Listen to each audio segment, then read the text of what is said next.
Hello, and welcome to episode 5 of the TBR Podcast, where we talk about books, authors, and the industry. I'm joined with co-host Michael Laurent tonight. How you doing? Hey, Patrick.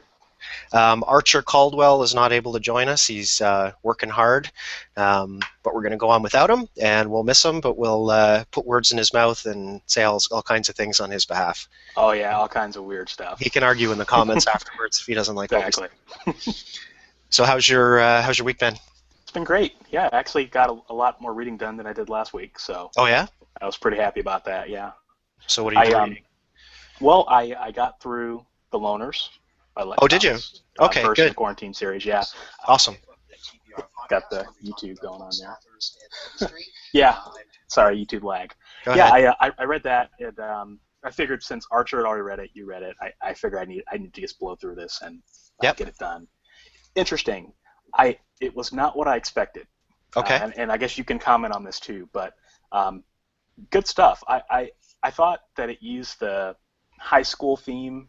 Mhm. Basically, for those of you who don't know what it's about, those of you watching, it's basically about a group of high school kids who are, the world gets infected with this strange virus, and the high school kids are the carriers of it, and any adult or child that comes within contact with these teenagers basically dies of a disease. So they quarantine all these high school students in a high school that they've built specifically for that purpose, and they're stuck there. And basically, it kind of turns into a very surreal Hunger Games / Battle Royale, kids fending for themselves. And the kids break into these different cliques, the varsity, the loners, the geeks, the freaks, the sluts, kind of all your typical representative high school groups. And it's kind of just like putting them in a petri dish and seeing what happens. But Yeah.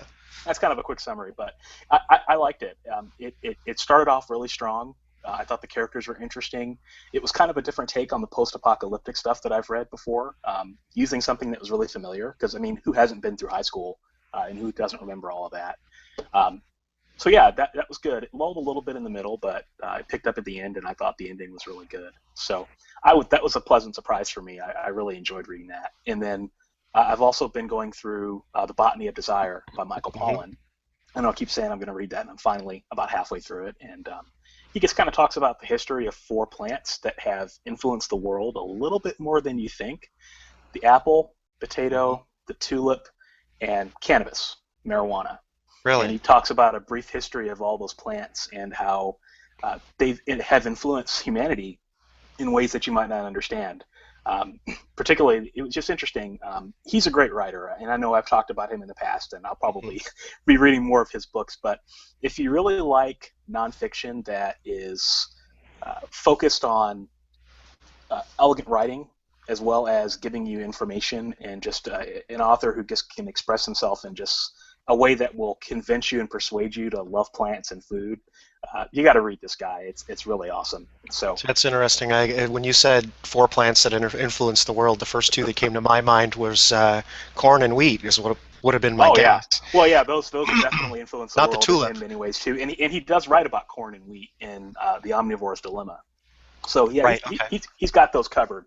This is kind of his first book, so the writing isn't quite as polished as it is in some of his other books, but Okay. it's still worth a read for sure. So how did the tulip influence the world? Or have you not got there yet? It's more about beauty with the tulip. Okay. He talks about the Dutch and how I forget what type of tulip it is. I think it's I forget what the name of it. It's some name, and how people were just crazy about it in the 1600s. And then once the 1700s came, the culture changed, and then no one wanted anything to do with it. And he talks about how there's so many different tulip varieties, and how the most beautiful tulips are actually going out of existence because people care more about the ones they can mass produce.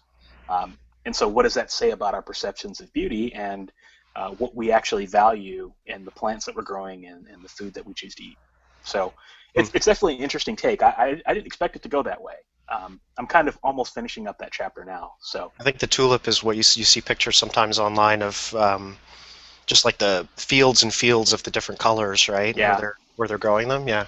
and a lot of those are the same variety. So it's interesting. I didn't know that there was more than one tulip. It's kind of my own ignorance, but Other than different colors, yeah. other than the different colors, yeah, there's so many different varieties that they're out there. Same with apples. I mean, there's Mm-hmm. hundreds, if not thousands, of different apples out there, and you would never know because the only ones you see when you go to the grocery store, at least here in the States, Jonathan, Granny Smith, but there's tons of them. So good stuff. And would you say the potato and The what was the potato fourth and the one? cannabis. Yeah, Okay, the cannabis. I guess go that goes without marijuana. saying. we all know how that influenced the world, right? Although I'm sure maybe not. Maybe in the book there's some stuff in not them necessarily in the way we think it does, right? Right. Yeah, he always has a way of weaving history into what he writes about. History, like a side of history that you don't know about. He Interesting. talks about Johnny Appleseed a lot. Yeah. Okay. I highly recommend it, and I also recommend reading or listening to the audiobook version too. That's Okay. narrated by Scott Brick, who's kind of the creme de la creme of audiobook narrators, and it's a good experience. Okay. Good. What about I you? What are you reading? I read The Loners. All right. Just finished that up on the weekend, so I enjoyed it as well. Um, it was extremely violent. Yeah. So I think my take on it was, but really good for excellent YA. I enjoyed it much more than I did Divergent. Mm. I found that one to be a lot more sort of, I don't know if childish is the right word, but definitely for a younger reader who hasn't read as, won't see things coming from a mile away because it's pretty standard stuff. This one, I like the way it was written. I liked all the little clicks that they break out into. So and I think at the end of it, I would definitely recommend it to my kids who are, teenagers. It's, would not recommend it to a young reader below a certain age. I don't really know what that age would be necessarily, because every kid's different. Right. Um, Probably the like 12 and under. Baby, yeah. The Hunger Games has a lot of action and danger, but not as much violence. I would agree with Um, that. yeah, this one It's very violent. this one gets pretty down and dirty, and but I enjoyed it. I think as far as the ending goes, I found it was one of those books that doesn't have a solid ending Yeah. because you kind of have to read book two. You have to. Yeah. I mean, it's a classic cliffhanger ending. Yeah, I mean it Yeah. ends, but not really. They never do And though, and right? the interesting thing with me for this book, the upsetting thing I guess was I got to a particular page towards the end of the book, and I didn't know that you were reading it or had read it, or I would have included you in this conversation. But there's a very important thing that happens towards the end of the book where two characters come across a third character who basically explains how the events that took place in this book got kicked off in the first place. Right. We kind of already knew a little bit of what happened, but this character kind of explains it.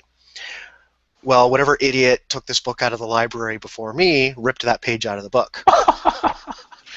So Maybe it I could. upset them too much. So the page that I was reading, it was kind of like the last paragraph on the page kind of said, "Hey, I'm going to tell you why all of this happened." Missing 2 pages, and then you get to the page where the other two characters are reacting to what they've just learned, right? Yeah. I was like, oh my god! So I finished reading it though. I mean, it wasn't critical to finishing the book, Yeah. just kind of a real pain in the butt. So anyway, I texted Archer and because I think he bought the book. I said, I'm pretty sure you have the same version as I do. I think it's new enough. I think there is only one version out there. So I asked him, can you take a picture of these 2 pages with your phone and text them to me just so I was able to finish the book without, but I kind of want to know what happened. So that was, fun with taking books out of the library. It's kind of, it can be frustrating. You never know what you're going to get, Like Well, it's what's one going thing. to be written in the margins or... Yeah, I mean, it's one thing to take out a book that is 20 years old and it's falling apart because it's just been borrowed so many times, and but to get to a point in a book like that somebody clearly just with malice Yeah. ripped out a page, and I that's terrible for people who are trying to read the book, but it also, I hate that for the library because it's not like they're rolling in Right. They can't replace it rolling just in like cash that. to buy extra books, but they kind of have to, right? They can't keep loaning that book out. No. But So that should be a topic for one of our shows, like the weirdest things you found in a library book. Because I bet we could all tell some stories, you know. yeah, I don't know. That would probably be at the top of my list at this point, I guess. I found some crazy stuff in there, but I won't go into it. But yeah, it's crazy, you know. The thing with library books too is you just kind of have to you just have to assume that every single one of them has been in somebody's bathroom, if not a lot of people's bathrooms, and wash your hands when you're done reading those library books, Yeah. kids. Bathrooms are probably the cleanest places some of these books have been in, just looking at them. I mean, to be honest with you. Yeah, sure. I I'm not mean, gonna. man, mold and mildew and all that stuff on there, you know. Yeah. But, So cool. that's my weekend reading, and I think Nice. this coming week I'm going to be reading The Dream Engine Me too. by Johnny B. Truant and Sean Platt. So I know all three of us, Archer obviously, and Michael and I took part in a Kickstarter that called Fiction Unboxed that was run last month by the two authors I just mentioned, Johnny B. Truant and Sean Platt. And basically their goal was to write a book in 30 days, which they did. And that book is now out, The Dream Engine. It's steampunk Lord of the Rings is I think what they called it, and haven't read it yet, but I'm going to. So that'll be sort of on my to be read list for this week. Awesome. Yeah, that's on my list too. So are you going to be reading that this week? Yeah, I'm going to try to get through as much as I can on Okay. it.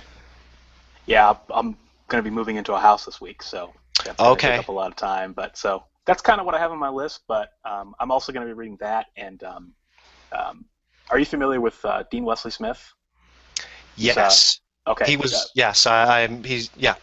Quite an accomplished author. Writes a lot about self-publishing, independent publishing. Gives great advice on his blog for authors who are. And his wife is a writer too, right? Yep, Christine Catherine Rush. Catherine Rush, right? Yep, and both of them are actually on the self-publishing podcast last year. But yeah, I'm reading a book that he wrote called "Killing the 10 Sacred Cows of Indie Publishing." So, okay. As you guys know, I'm a writer. Probably, where'd that come from? I'm a writer, and I like a lot what he has to say. So I'll be reading that. It's a short read. I don't think it's very long, and see what kind of information I can get out of that. But cool. Sounds like our reading schedules are pretty similar though with the Dream Engine. Yep, and I can't think of anything off the top of my head that I would get through this week. That'll probably be the one big thing that I read. Yeah, same here. We have some comments. Oh, we do? Yep. Ellen Stoll says, "Evening, guys." And Buddy Gott is also watching. So hello to both of you. Buddy and Lisa, hello. Yep. But good Tuesday evening to both of you. And that's weird. I'm not seeing comments, so I'm going to refresh the page. But anyway, so let's move on to our topic for the week, which was the first book that you fell in love with as a child. This was a fun one. So go ahead. All right. Well, my first book, well, I guess it's first series of books, has to be Dr. Seuss. Dr. Seuss is the man. I mean, what kid on the planet doesn't like Dr. Seuss, right? I mean, I grew up reading him and teachers reading him to me as a kid. I mean, Cat in the Hat, The Grinch, Lorax. Goodness gracious! I mean, how many books has he written that are awesome? And I used to have quite the Dr. Seuss collection as a kid. Those were the first books that I actually ever remember collecting. And I don't when I look back on the Dr. Seuss books, I don't remember them so much for the story. I just remember loving just going through the books. I mean, they were just so beautiful, the colors and the crazy characters in there, and I mean, it was just really an art lesson. I guess I used to love just read those books just to look at the art in them. I'm trying to remember. Wasn't Green Eggs and Ham? Oh yeah, Green Eggs and Ham. What's the word? Like, wasn't he like settling a bet or something with that book that he couldn't write a readable book with only, I'm going to say 33 words. Something like that. I'm probably wrong, but I'm pretty certain I remember reading something about that he was, bet that he couldn't write a book using that, sort of very limited number of words, and of course, obviously, he did. Right. Yeah, a lot of people were trying to rip on Dr. Seuss. There's a lot of different myths and legends about him that are out there. I'm sure that that are pretty interesting. But Yeah, yeah, the other one I had heard was that he was always terrified of meeting his fans, the children, yeah, because he didn't want to disappoint them. That that he thought that they would be expecting this whimsical, wearing the Cat in the Hat yeah. probably, and, jolly, what's that Gene Wilder in Charlie and the Chocolate Factory? That's Oh what yeah, they would yeah. be expecting him to be like, but he's just this, Regular guy. yeah, he didn't want to disappoint his fans. Yeah, he's definitely a guy to. I'd like to read a biography on him one day. He's definitely a guy that strikes me as having a really fascinating life and philosophy. I mean, look at how political his books were. You look back on a lot of kids' books that you probably read as a kid. At least for me, look, and a lot of them were okay. I mean, I remember them; they were fun, they were catchy, they rhymed, and all that. But a few books stick around like his do. I mean, Hmm. how can you ever forget the Lorax? I Yeah. mean, it's so timeless and so relevant that they just made a movie about it. And yeah, the movie sucked, but it still spoke. It still spoke to kids. And that's I think that's part of the reason why he's so famous, and I think why he's going to be one of those children's writers that endures. Horton Hears a Yeah, Who was pretty good, the movie. I never saw Horton Hears a Who. No, I haven't seen the Lorax, but I thought Oh that God, don't! It's awful. I've heard that, yeah. But I remember taking the kids to see Horton Hears a Who and enjoying it. Yeah, those are the first books I remember collecting. And shout out to Dr. Seuss. Cool. What about you? Do you want to go to Archer first? Archer's Yeah, not okay. here, but he Yeah, did. we can So read his comments. as part of our weekly comings and goings here, one of the things we do is post a blog, just a few hundred words each about the topic of the week. And so with Archer not being here, but demanding to be represented, I think Michael's going to kind of read through his blog post. I should read it in like a funny robotic voice just to emulate In him. Archer's Kind of like, voice? kind of like Soundwave. But okay. All right, this is what he writes. He says, I don't remember the very first book that I ever read, and it goes without saying that I definitely don't remember the very first book that was read to me. What I do remember, though, are the first books that made me want to read more and more, made me want to write period, and made me want to live in a world within my imagination. Early in elementary school, I came across The Chronicles of Narnia by C.S. Lewis. While my kids have also read these, I remember when the first book was The Lion, the Witch, and the Wardrobe, rather than The Magician's Nephew. As a kid, I cherished seeing a new world through the eyes of other kids, even if I was never destined to be Peter, Susan, Edmund, or Lucy. The fact that I vividly remember the characters' names and adventures 3 decades later begins to show what an impact these stories have had on me. I devoured these books and read them over and over again. The fact that there were 7 of them helped me see the books in a new light by the time I got around to the next lap of reading. And then in the 4th grade, our teacher asked us to vote for a play that the class would perform. I didn't want to see another retread of a play everyone had seen and done before, so I pitched a new Chronicle of Narnia and won her over. I can't say it was a worthy performance, but the fact that my teacher encouraged me to tell the 8th chapter of my favorite chronology will forever embed C.S. Lewis and his tales of Narnia deep within my heart. Well spoken. Cool. Well, I disagree with everything he said, and he's not here to He can't defend argue. himself. Or C.S. Lewis. Yeah. Actually, I, the Chronicles of Narnia is a box set that we just kind of happen to have sitting on our bookshelf here, and that's one that earlier this year I kind of pulled it out and moved it up a couple shelves with the intention of maybe rereading it sometime this year. I don't know that I'll actually get to it, but it's there. sounds like it's not high on your priority list. Well, there's a lot of books on my list right now, so Yeah. we'll have to see. I've actually never read any of the Narnia books. It's a guilty confession I have to make. I know that I need to. Yeah, that's a series. I'm sure I probably have. At least the second one, as that's the one that everyone I think kind of starts with. But I don't specifically remember reading them, but I think I must have at least read the second one when I was younger. So my book, and I actually pulled these out here because I went looking for them when Archer sent out his topic, and I was amazed that I actually still have these. The first book that I had in my list was this. It's called Brighty of the Grand Canyon. I don't know if you can see that. Is that a donkey? Yep. Cover? Brighty. Burrow, Donko, Bright, Donkey, Brighty of the Grand Canyon. So this is a book by Marguerite Henry, written in 1955. I would have read it sometime in the late 70s or early 80s. And what I was saying in my post is I don't specifically remember any of the individual events or anything that happened in this book, but I do remember reading it over and over again when I was a kid. So obviously too young to remember what happened in it, but old enough to remember reading it. And it stuck with me enough that over the years, through moving and going through boxes and throwing stuff out to make room, it sort of survived all of that. So it subconsciously, at least, sort of holds a place in my heart, and so I'm going to leave this one on the bookshelf, and who knows, maybe I'll put it on my TBR list this year as well. Yeah. And then the other book that I mentioned was, of course, one of your favorites, as you said, which is this one. Oh yeah, Treasure Island. Robert Louis Stevenson. Yep. That's my dude right there. This is the other book that has survived. There's a note in here, Merry Christmas to me from an uncle and aunt in 1980, and that's one that I have read over and over through the years, and so that's another one that I might. You said you read it every year? Oh, every year. That's one of my favorite books. Man, Long John Silver is the best villain ever. I mean, seriously, he just people think they know him, but you have to read the book, and he's such a. It's just crazy. He's just such an.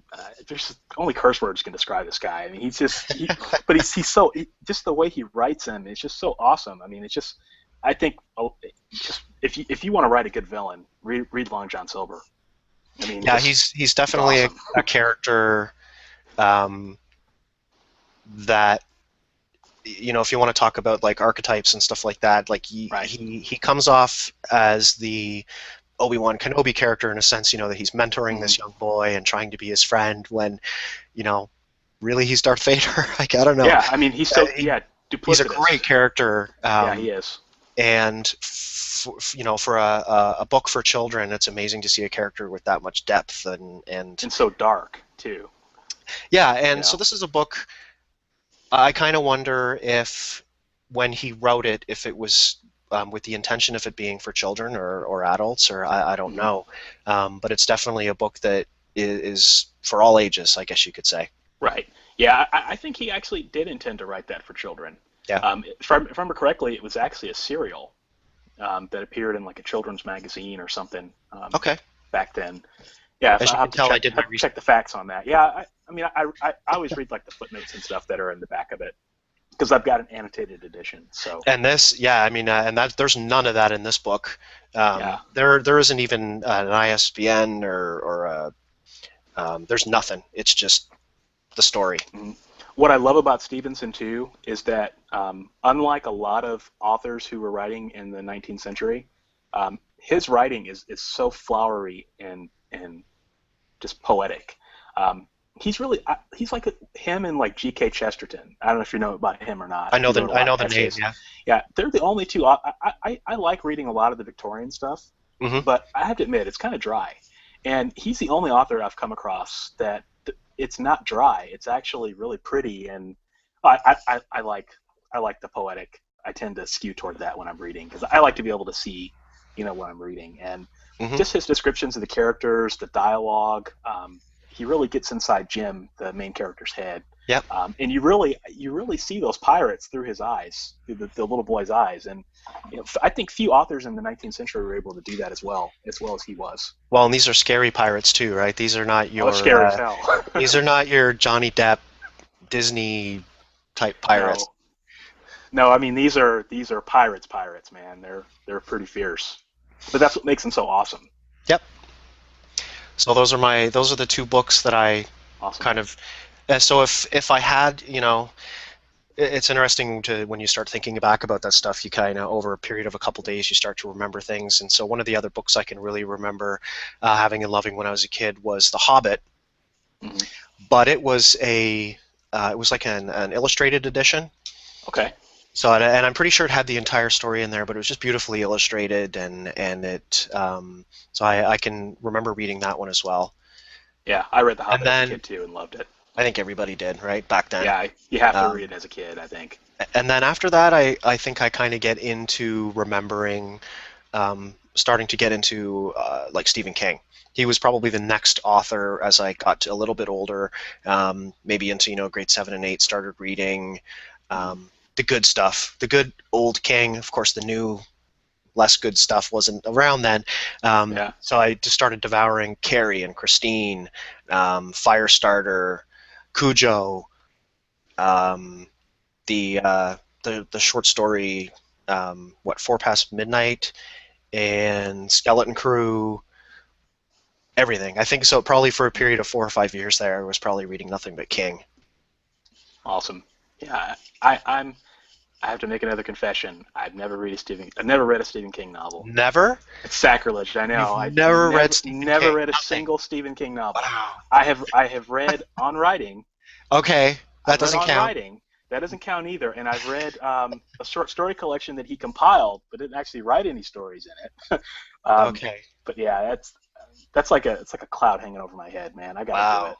I got to do it. And I know I knew. I do. I do.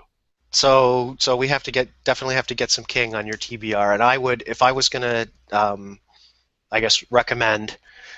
God, there's a lot to pick from, right? Um, Oh, it's so I many. would say, and Buddy and Lisa can weigh in the comments if they want to recommend Please do. a place to start. I would go way back, and actually I've just been getting some Stephen King books for my oldest daughter. She just read Carrie. Okay, Um, Cujo's a good one. I would say go back to early Stephen King, and that's back what I've then I heard. think his novels were shorter. They weren't these 800,000 word tomes. Um, Yeah. I think if I had to guess what Buddy's going to put in the comments, it's probably going to be The Shining, and I think that's one of Archer's favorites. Okay. The one I want to reread is The Stand. That's a post-apocalyptic. Um, that's a pretty long one, and I think you probably can't go wrong with Misery. Misery. Have you Okay. seen any of his movies? I've seen The And Shining. okay, Yeah, I've seen The the Shining, and original, or they just remade that too, I think, didn't they? I saw the original. With Jack Nicholson. Yeah, yeah, Okay. yeah. That's the one I saw. Um, yeah, so I'm going to go Misery and Cujo. Okay. I remember reading Cujo over and over and over again. That was one that um, I think probably because I was scared of dogs back then. I Yeah. remember being jumped by a Saint Bernard, I believe, when I was pretty young. Didn't get really horribly hurt or anything, but it was Yeah. just enough of a scare that it was years before I really kind of started liking dogs again. So of course, if you're scared of something and there's a book about it, it can be fascinating. And I remember being terrified by that story.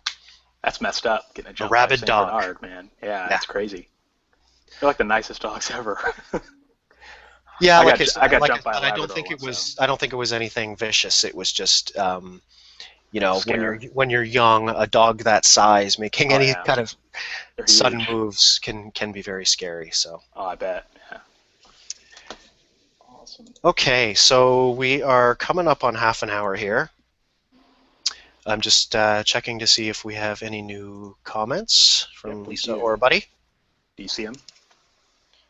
Just reloading here. Doesn't look like we have anything new. Okay. Um, Actually we do. I see some. oh, okay, go ahead. Um, Buddy says early King is the way to go. I read Mhm. Salem's Lot and The Shining when I was very young, so spot on there, Patrick. And then Ellen Stoll says I've only read 11/22/63 by King, which I've heard good things about too. Yeah, I don't know. I think that's one of those ones that I like Stephen King being. I like The old horror. King. I Yeah. Yeah, I just after. The premise is Um, interesting though, yeah, but I sure. guess Time you've travel. read it. I've never read it, so I haven't read it. Um, I okay. I kind of moved away from King when he started to get very verbose, I guess. Yeah. Uh, I just moved on to other things, and I read Cell. God, probably about 5 years ago, if I had to guess, in an attempt to get back into Stephen King, and enjoyed it, but it just didn't sort of ring all the same bells for me as his older stuff did. So I would definitely go back and read his older stuff again. It is a great one if you're looking for a long horror. Misery, Tommyknockers, leading into the sort of the Needful Things days is when I started to really just kind of move away from him. Okay. But I mean, there's got to be about 40 books you could put on your TBR list there if Oh, you're yeah. looking for a There's new so many. author. Yeah. Yeah. Well, duly noted. Okay. So, is there any one last check for comments, and then we'll wrap it up? Yeah. I think we have to get ready for Buddy Gott's writing show, if I'm not mistaken. Yeah, he's Going Eric at Schonkweiler. is that the name? I think so. I know the guy's last name is Schonkweiler. Okay. Yeah, that'll be interesting to watch. That's going. Sure. The two people watching us will be watching you. We're gonna watching them. Yeah, yeah. At 10 o'clock. So thanks for coming out, Buddy and Lisa. And next week, hopefully, we should be back with the three of us. Archer will hopefully have some time to join us. I know he's just been busy with work this month. So with that, thanks for coming out. Yep. Thanks for watching. See you next week. Talk to you next week.